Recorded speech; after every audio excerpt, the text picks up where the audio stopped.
Commissioned in The explosion 1971, resulted in 1,000 served personnel killed or injured. To this day, the cause of the explosion is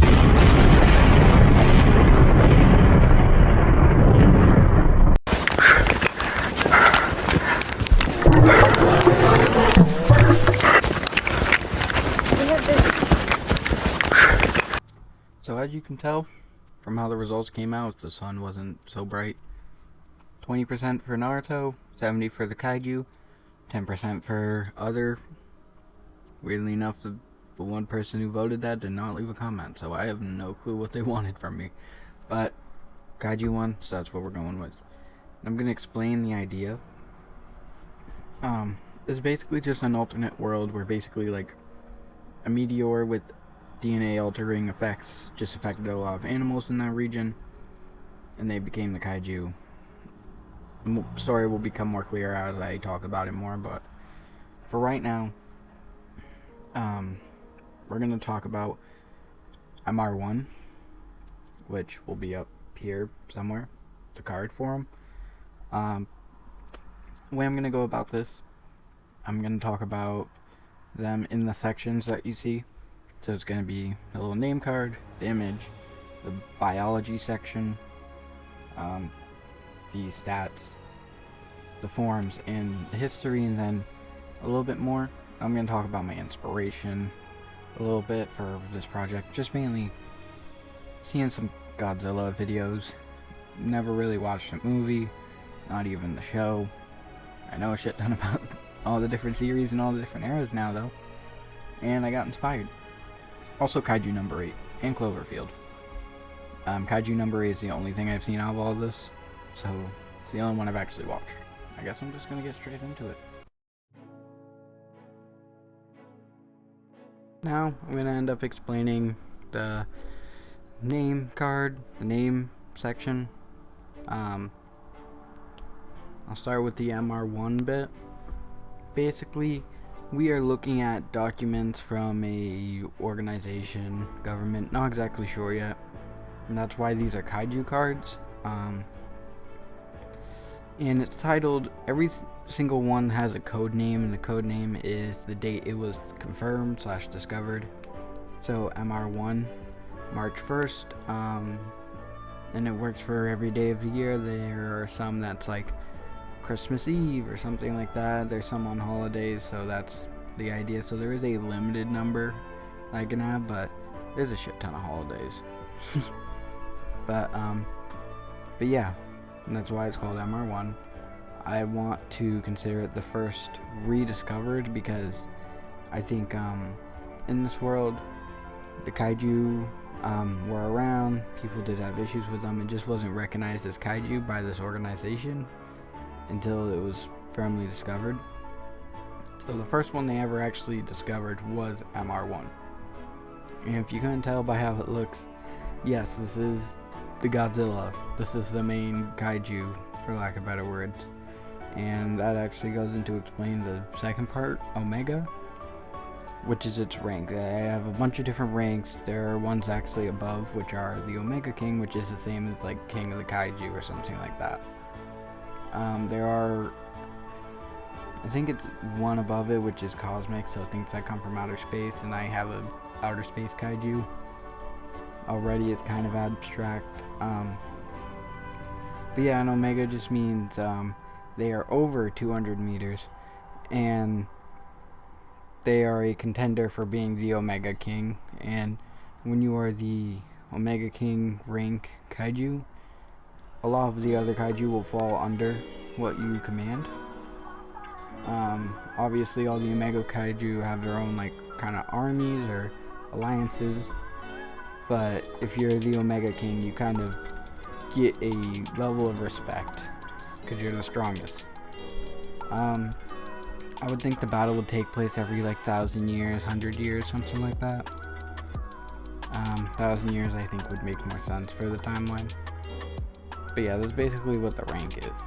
Now, the nicknames are the fun part, because then I can kind of like attribute something to them. That's why this one's called the Law of Kaiju.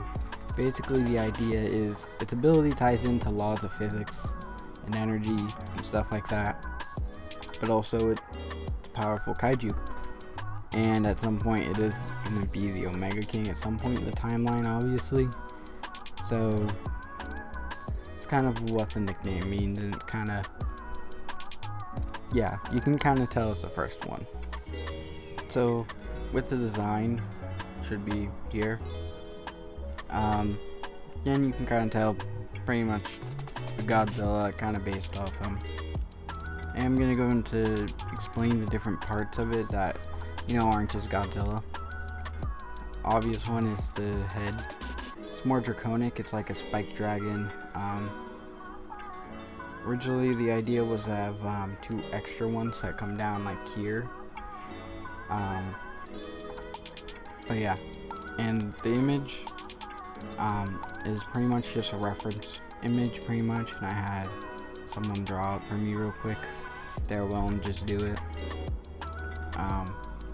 So it doesn't have all the things, but I just showed them the original concept, which you can tell is not that good. You can also tell by these drawings, but beyond that, on its back are kind of axe or dagger shaped, kind of almost not metal but really strong fins on its back. I don't think fins is the right word, but still. Then we also have the tail, which is like the club tail on the dinosaurs, the armored ones. Then also the patterns on his body. That is the actual glowing energy from his ability, which we'll get into soon. Now this section is the biology. There's only one that's gonna happen for most, if not all, of the Omega Kaiju. There's only one in their species, and he is 200 meters. Like I said, for Omega Kaiju, there are some that are taller or longer depending on how it's being measured, and this one specifically weighs 298,000 tons.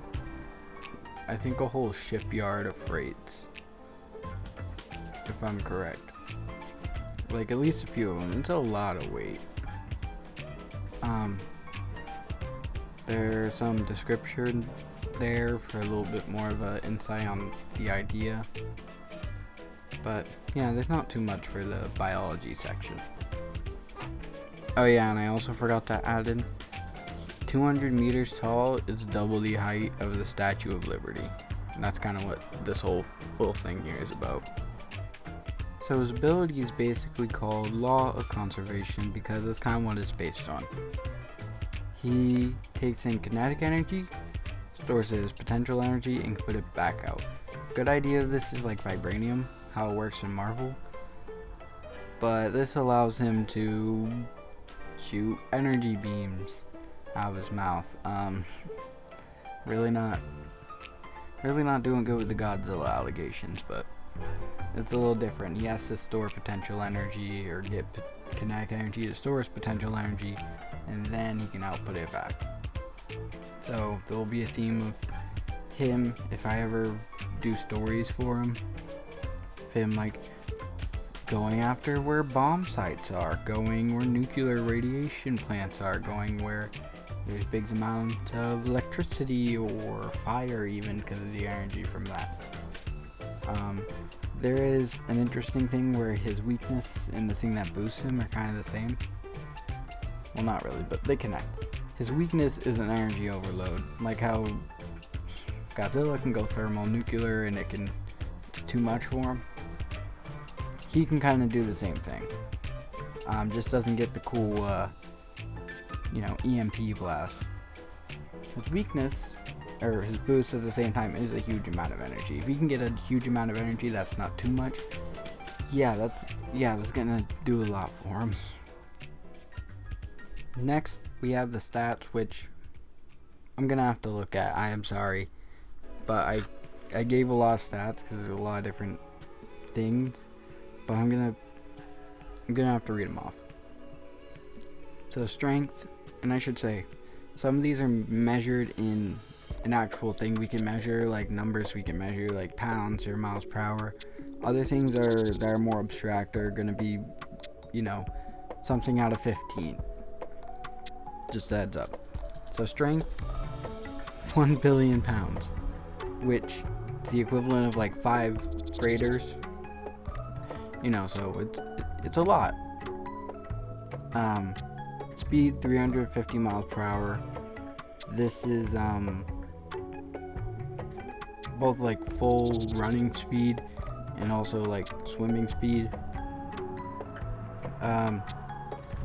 It can take 500 million pounds durability. Reaction speed is 0.03 seconds. So, oh god, it's like the reaction speed of like a cat or a snake, for context. Now these next ones are numbers and a couple of them are words, so bear with me. Awareness, 13 out of 15. Awareness is how aware they are of their surroundings. So there are going to be some kaiju that literally just have no awareness of their surrounding. But this one's pretty aware. Knowledge, 13 out of 15, because again, with the awareness you gain knowledge, so it kind of makes sense to the same. Stamina is 15 out of 15, mainly because he can just continuously keep gaining energy during like a fight or in general, because technically he gets energy from the sun as well, because there is active energy that's hitting him. His IQ, very high. He's able to, very high when it comes to kaiju. He's able to figure out things, make great connections, like how, think about this, if an animal could figure out that, a human did something, created something, it affected them, and then they tied it back to the humans and then figured out why the humans use it and where to go to get more of what the humans use, that's pretty intelligent. Battle IQ, it's a pretty good fighter, it's high. It's pretty creative with its attacks. Teamwork is 11 out of 15. It is willing to work in a team when it has allies or beneficial for both parties, but most of the time it does want to stick to itself, but it does good with the team. Yeah, but this is just the stat format I have for now. It could change, but I don't really want it to, because I feel like if I make it too complex, it's just too much. The only issue I would say that I have is he's able to output 2 times the amount he's able to take, in terms of strength and durability. But my thinking with that is, with their strength, there's a couple different things that I can apply to what they're capable of with their strength. And when I mean their durability, it's more of like, not can they handle, I'm overcomplicating it. Basically, the durability is more of like what they can take from other things that isn't in its internal strength, if that makes sense.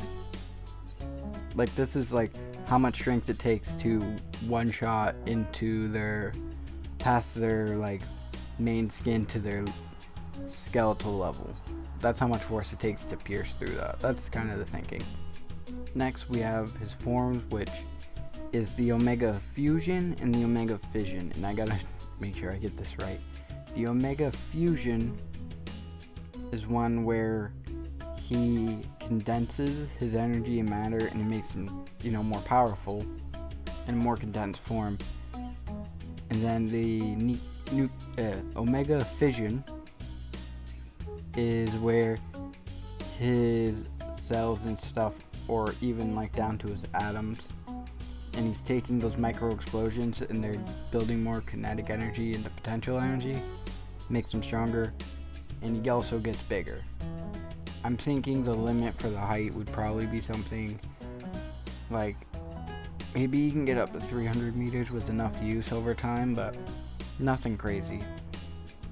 So like I touched on earlier, there are some points in history where he emerged and learned that bombs were kind of helpful, and it would end up starting a trend of him following around bombs. If you want to see the origin of that and see where he went from being pissed off to taking the power. There are a couple shorts. They're in a playlist called World Kaiju, where this is gonna end up being, and you'll get a little bit more. It's more ARG style. I plan to do more shorts like that for more of the elusive bits, like the actual lore and story, but I'll also do videos like this talking about the kaiju. Let me know what you guys think. Comments, feedback, questions, and I should have a poll up here in an hour asking you guys what you want to be the next kaiju I talk about. There's one that's a rival to MR-1. There is a couple other ones I made. Hell, if you want me to come up with one on the spot here and do all the things here, I'll do a video like that. Let me know what you want in the comments. I'm gonna do the all-time YouTuber thing. Give it a shot, see if it works. Please, if you enjoyed, got to this point, like, comment, subscribe. Yeah. And if you want to see more of these, subscribe, or every week or so look up my channel. If you don't want to subscribe, I don't blame you. May not be for you. Maybe I'm too annoying or my mic is too shitty. Fair. But I hope you have a good rest of your afternoon, evening, or night.